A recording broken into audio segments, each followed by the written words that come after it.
Hello everybody, this is Dustin Atwood with Seeburg Service Center. We've been having a lot of phone calls and a lot of traffic coming through, wondering whether we're here, whether we're taking care of business, and if we are here, how we're taking care of business.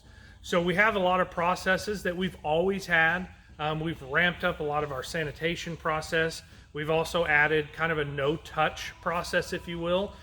You can call, set up an appointment, everything can be done over the phone. Even if we're open, we have steel secure lock boxes at the front of each one of our buildings. So you can drop the keys in there if you want, and then just call us and let us know. We can do payment over the phone. So if you so choose to, there's literally no touch that goes along with it.